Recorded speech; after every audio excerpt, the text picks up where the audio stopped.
Hi, this is a reflection on lesson 319 in A Course in Miracles, and it says, I came for the salvation of the world. I came for the salvation of the world. Well, that sounds pretty intense. That's like a lot of responsibility. But what it's really saying, I have it up here so I can remember. It says, here is a thought from which all arrogance has been removed and only truth remains. For arrogance opposes truth, but when there is no arrogance, the truth will come immediately and fill up the space the ego left unoccupied by lies. So, and it says only the ego can be limited, blah, blah, blah, blah, blah. But what I found interesting was how it talks about arrogance, where the ego thinks it knows everything, doesn't it? It even thinks it doesn't know things, right? It is constantly a storyteller of what it knows and what it doesn't know. And it's comparing and judging and all of that, even when it's what I don't know, is a form of arrogance, right? It's like, who's it to know what the wisdom lies inside, really, that we can tap into and access when we become quiet, when we allow that, whatever you want to call the ego. To me, the ego is also another loaded word because we all have ideas about what it means. And I personally find it hard to talk about ego with people because it comes preloaded with like the idea of being egotistical. So immediately I get the feeling from some people that they think I'm name calling, like you're being, like, to say that you have an ego is such an insult to some people who don't think about these things in the kind of the objective way we think about ego, as like we all have this thing that is it's like this, it holds tight to this identity.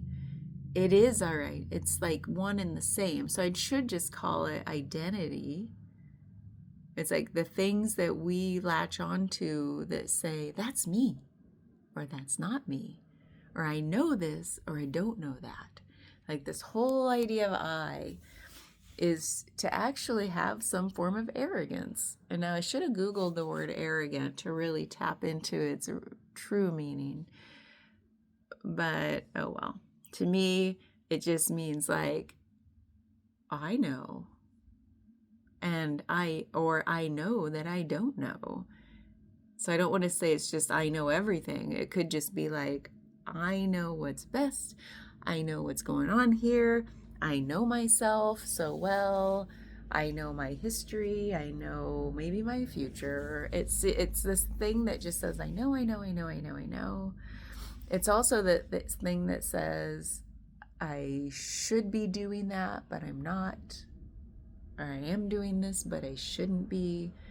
Like this judger who said, like, why is there any should or shouldn't here at all? Who's to say what the best action in this moment is? Who's to say what thoughts should be floating through the mind? So anyway, that's what this lesson made me think of, is that to me, I came for the salvation of the world means like the freedom. And already in this book, it talks about how, well, setting ourselves free sets the world free. So I think about how if I just call it out, call it like it is, this idea of arrogance. Sorry, I have like I think it's a trigger point. Oh, man. Where you just like those intercostal muscles, you just kind of like, and then the other day I used my massage gun on my pec to try to get it out, or try to just, I don't know, do something with it different than what I usually do, which is nothing or this. And then I got a little too carried away. I went too close to my sternum and it was a little too aggressive. And now I still feel like right here I did something. It's still there. So sorry for the distraction. I was just feeling it because I'm holding this phone up with this arm. So what was I saying? Oh, so this idea of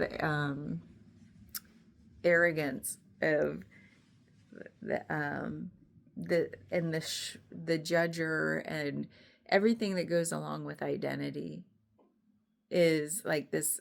To be free from that is salvation. And if we can allow ourselves freedom from it, it does set the world free. If we each do it, then the world's free, right? This idea that work on yourself first, yo, because you are the world. If we were all doing what we need to be doing to set ourselves free, then the world's free.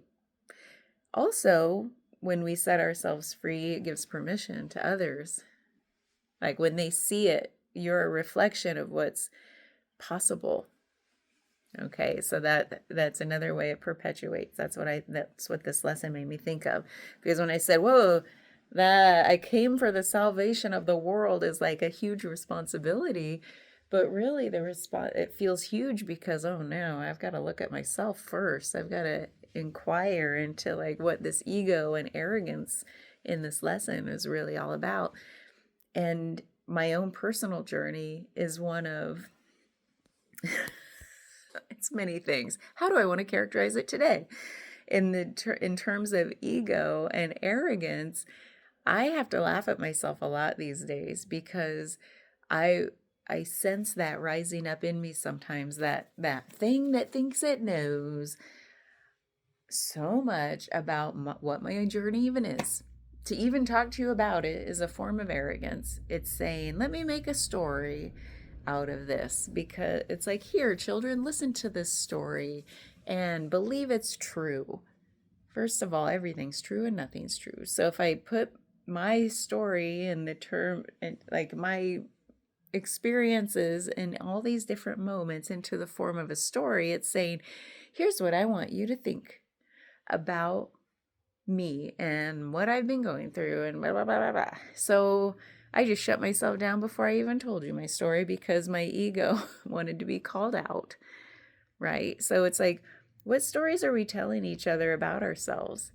And I think it comes from a good place. Like a lot of things come from a good place of wanting to connect with people and show compassion and empathy and say, yeah, honey, me too. We've been through hard things.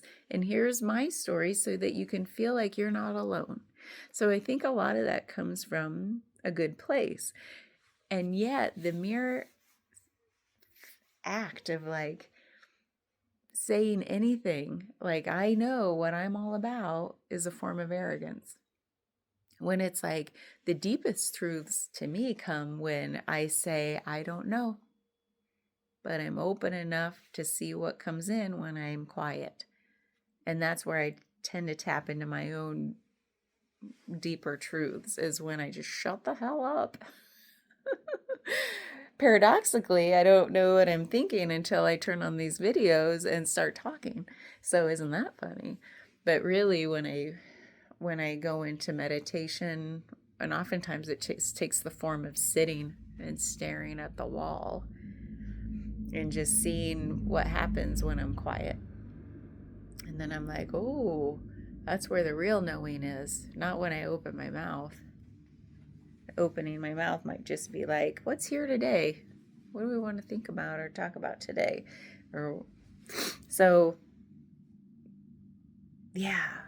Thank you. I had to remind myself. So hold on one second. There was one. Oh, that's right.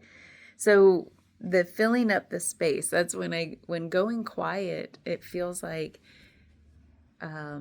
whatever quiet means to you. To me, it means shining a light on the ego. Like if I'm all caught up in thought, if I'm caught up in like emotions because thoughts have done their damage and said like, you should be feeling these feelings about something. And it's like, now I'm on the roller coaster of ego, which is the arrogance it talks about. Like the ego sitting there going, I know.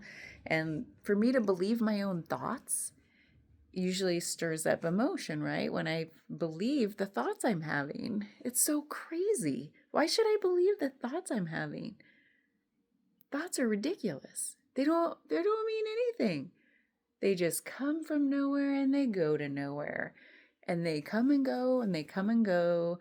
And if I believe my thoughts, yet I know they come and go, then my whole sense of everything is coming and going. And if I believe that and I'm constantly on that ride, oh, it's dramatic and awful. And that's like when we feel like stuff's happening to us, it feels like I'm not in control. I'm just at the whim of this arrogant thing that thinks it knows things and has to talk bad to me or talk bad about other people, which makes me feel bad about myself and all the things. It's wild, isn't it? That's just that's just a little sampling of what the ego does, what this sense of identity does. And then when I sit still and look at a wall and go quiet, and then there's a space that opens up when I can let my mind settle, let the ego settle, the sense that it needs to identify as anything, that there are even thoughts to believe in, like the sense of me starts to dissipate once again, and a space opens up, and it's like all this stuff can come in, or at least be recognized in place of where the ego once took up residence as the primary thing to be paid attention to.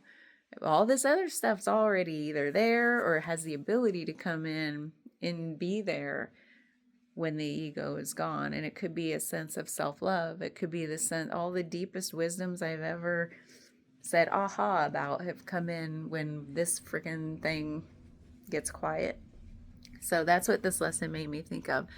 Come for the salvation of the world. It all starts with myself. Because, like, what am I here to do? If I don't examine myself first, what am I even doing? I'm doing nobody a service, doing everybody a disservice. And that's what I feel for all of us.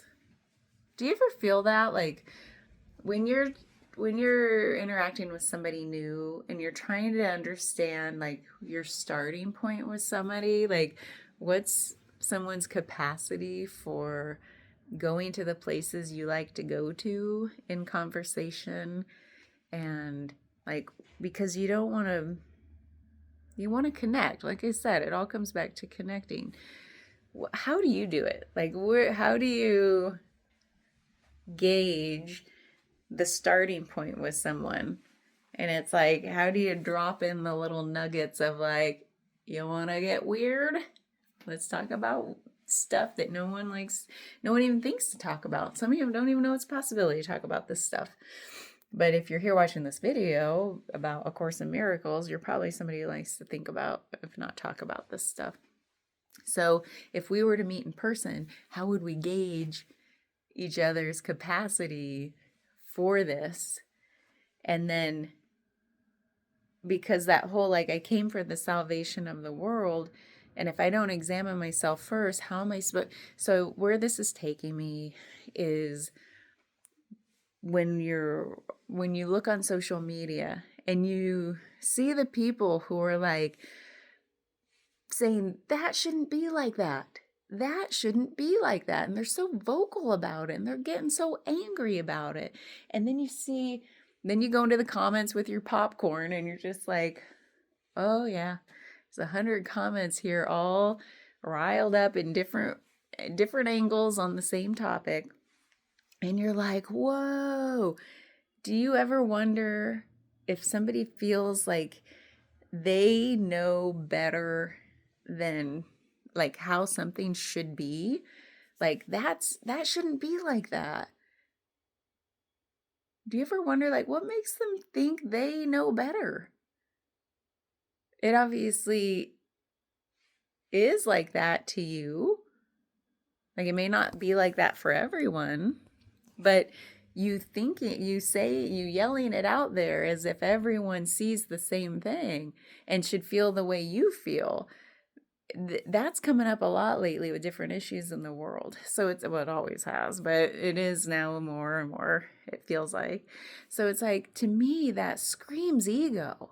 And it's like, oh man, I gotta work on myself first. Like, what if that person who's screaming worked on themselves first? They wouldn't feel the need to go scream into the Facebook void, right? And get 100 other people riled up in all of the angst about it, because they just spread a lot of angst. Did they spread love? Man, I don't know, maybe not, right? You can instantly tell who's spreading love and who isn't.